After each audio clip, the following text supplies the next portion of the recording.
Hello, hello, Celestial Alchemists. Kel Gunter here with your 13 sign sidereal astrology update for the week commencing the 19th of April 2021.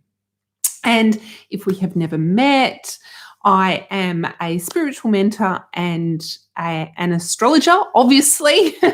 And I can help you reconnect to your mission this lifetime, reconnect to your vision, reconnect to your purpose. I can help you pull that little energetic thread to start you down the track that you want to be going, starting to achieve your big goals, starting to then achieve your bigger and bigger visions, and starting to step into that higher potential. Whatever that is for you. It could be wealth. It could be a home. It could be your dream career. It could be your dream business. Just pull that energetic thread and see what shifts we can make. So that's how I work. What is 13 sign sidereal astrology? Essentially, 13 sign sidereal astrology is based on astronomy. So we take the current positions of the planets that we can observe from our planet right now, sitting in the constellations on the ecliptic, and there's 13 of those that sit on the ecliptic. And we draw meaning from them, energetic, archetypal meaning from them, so that you can have a different experience if that's what you so desire. And that's what I desire. So let's talk about what's going on this week. Now, if you are catching this live, please do say hello and let me know where you're watching from. And if you know your sun sign, whether it's in tropical or sidereal, doesn't matter, just let me know your sun sign. Because let's talk astrology. I like talking astrology. If you're watching the replay, hashtag replay and tell me the same thing, because this is social media. Let's make it social. All right. So what's going on in the skies for the week commencing the 19th of April 2021? Well, welcome to Aries season. In sidereal astrology land, we are just stepping into Aries season. And what that means is both the Sun and Mercury holding hands, I'm just looking at my notebook, walked into Aries today. Aries is the sign of the warrior. Aries is also the sign of taking action and focus and concentration. Really, it's a sign of single-pointed focus, not really worrying too much what's going on around you and getting stuff done. When the Sun and Mercury that have had quite the last 12 months of transiting through all the other signs and finished up with quite an extended period, a month in Pisces, to integrate what we've learnt over the last 12 months into our being, to have that journey, to step into that higher portion of ourselves that I would call the mystic, a spiritual experience. Now we step into Aries, we start a new cycle. The idea is we take what we've learnt over the last, I'll call it 13 moons, because it's a little bit longer than 12 months, the way sidereal works. It's not a neat 12 solar month. It's probably around 13 moon months. So what have you learnt over that? What needs to start to integrate into your system? Now, you don't necessarily need to learn and know everything before you start taking action, right? You can start taking steps now. So what's happening this week is we have a real shift from very Pisces energy to much more Aries energy. So that might feel a little bit, I would say, discombobulating, maybe a little bit erratic, maybe a bit, I was just vibing into the Pisces vibes there, and now I'm being called to start to take action. Now, what's interesting with action, when we have made a spiritual connection, when perhaps we've made a shift in our consciousness, is that once we start taking action around that shift, something else happens. Energy and the universe starts to step in and help. So if something came to you over the last month that you're integrating and that you want to move towards, and you know you need to make a few changes. Now it's Aries in relation to your identity. Perhaps you want to step into a new identity. Perhaps you want to integrate new parts to yourself, and you've realized what they were over the last 13 moons, and now you need to start taking steps towards them. And that can feel a little bit, you can get some beliefs thrown. And look, Aries, the ego can sort of throw up the shutters and go, I do not know what you're doing here. We have not been in this territory before. So you might find it a little bit harder.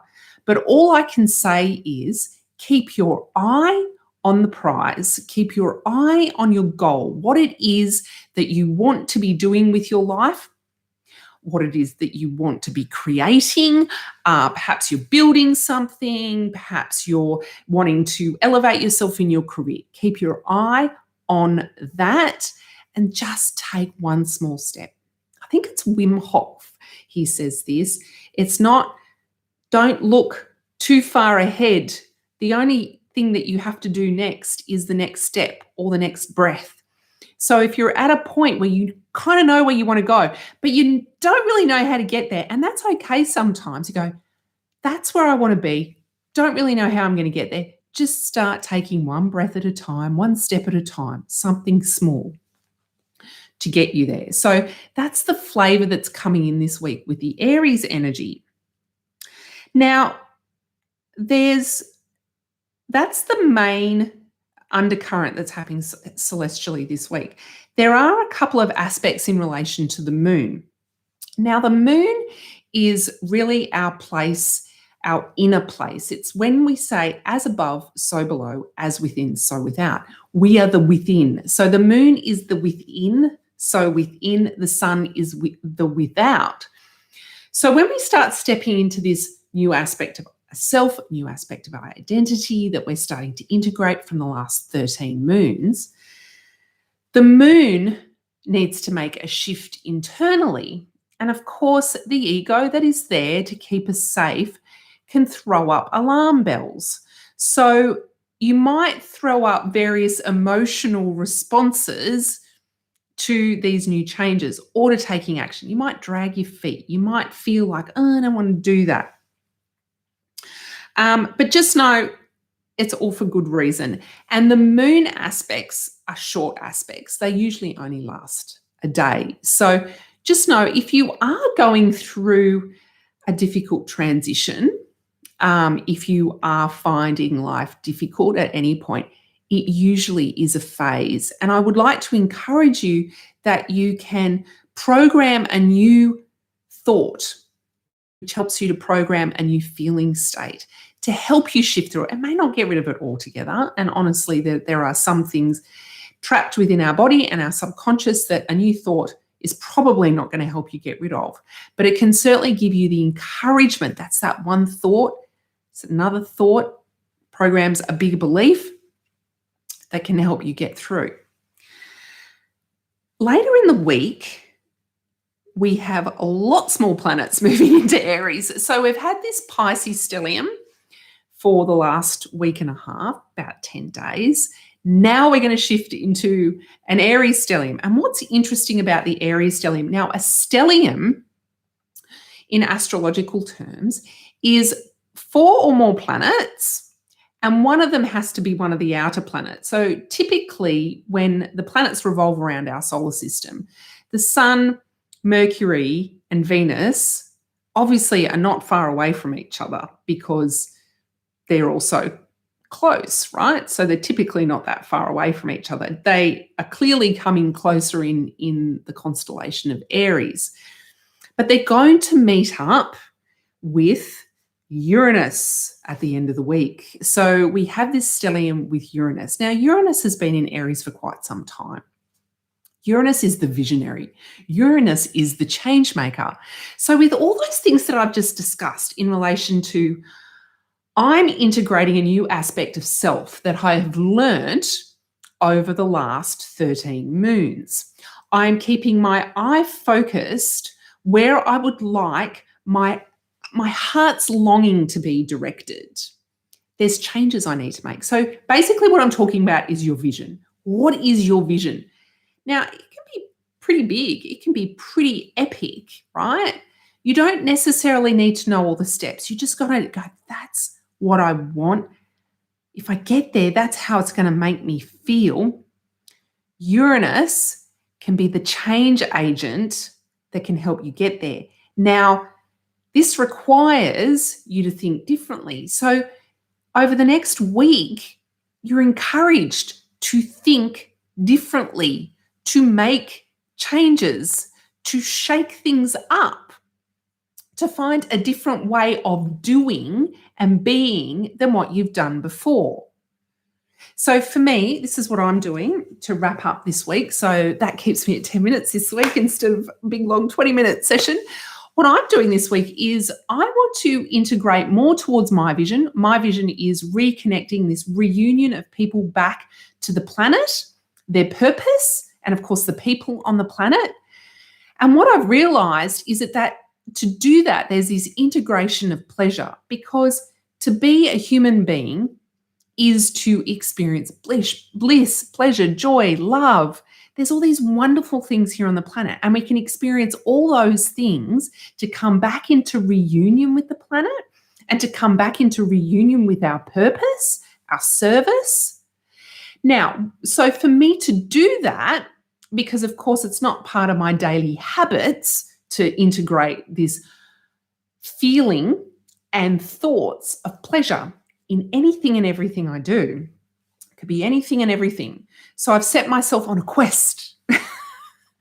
Like Lord of the Rings, I'm on a pleasure quest, and I'm going to make sure that for 30 days, I'm going to put a post on my Instagram page in relation to that quest for sitting in pleasure in everything and anything that I do.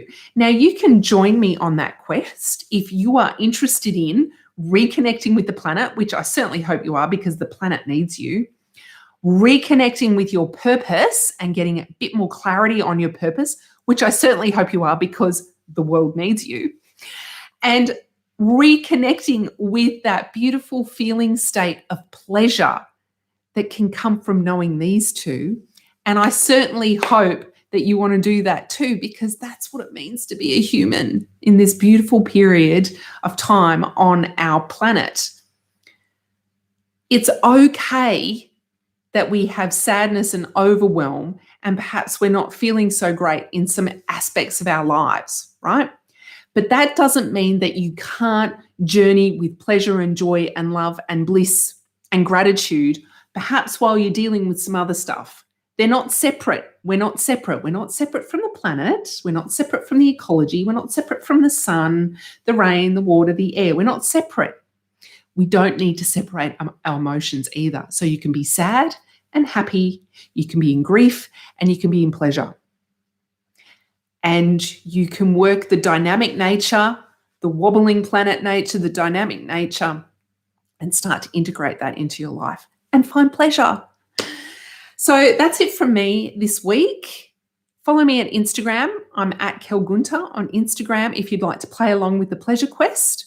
Alternatively, if you do want these celestial updates on more of a daily basis and have more contact with me, I have a Facebook group. It's completely free. It's called Sidereal Stars with Kel. It is in the link below on my website, and you can request to join, and I'll let you in. Daily celestial updates, prompts for you to journal if you like that sort of thing, and at least 2 lives a month. Now, they're usually falling on the full moon and the new moon, and I'm sure other things will get added as I feel called to add them. So that's it from me. I hope you have a beautiful evening and enjoy and find pleasure in everything that it is that you do. Good night.